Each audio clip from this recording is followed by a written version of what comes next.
ನಮಸ್ತೆ ಗೆಳೆಯರೆ. ಲಕ್ಷ್ಮಿ ಕಮಲದಲ್ಲಿ ಹುಟ್ಟಿರುವುದರಿಂದ ಕಮಲೆ ಅಂತಾರೆ.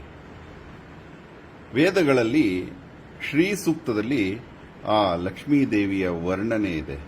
ಆಕೆ ಕೂರುವ ಕಮಲ ಎಂಥದ್ದು, ಎಷ್ಟು ವೈಜ್ಞಾನಿಕವಾಗಿದೆ ಎನ್ನುವುದನ್ನು ತೋರಿಸಲು ಈ ಪ್ರಯತ್ನ. ಬನ್ನಿ, ಆಕೆ ಕೂರುವ ಆ ಪೀಠ ನೋಡಿ, ಆ ಪೀಠದ ಮೇಲಿರುವ ಆ ರಂಗೋಲಿ ನೋಡಿ. ಇದನ್ನ ಕಮಲ ಯಂತ್ರ ಅಂತಾನೂ ಕರೀತಾರೆ.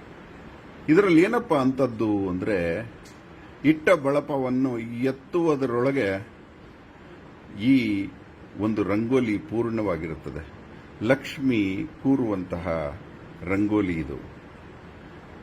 ಆಟಮ್ ಅಲ್ಲಿ ನ್ಯೂಟ್ರಾನ್, ಪ್ರೋಟಾನ್ ವಿಷ್ಣು ಆದರೆ ಎಲೆಕ್ಟ್ರಾನ್ ಲಕ್ಷ್ಮಿ ಅಂತಾರೆ.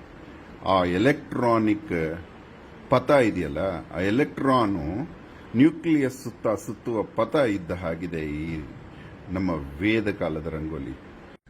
ಧನ್ಯವಾದ. ಅಹೋರಾತ್ರ.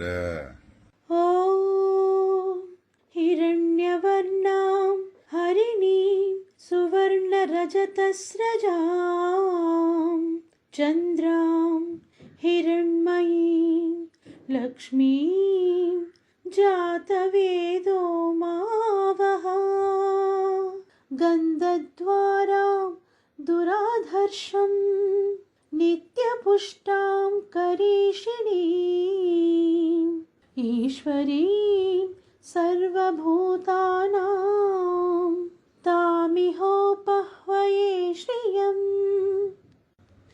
ಸರ್ವಮಂಗಳಮಾಂಗಲ್ಯೇ ಶಿವೆ ಸರ್ವಾರ್ಥಸಾಧಿಕೆ ಶರಣ್ಯೇ ತ್ರ್ಯಂಬಕೆ ದೇವಿ ನಾರಾಯಣೀ ನಮೋಸ್ತುತೇ.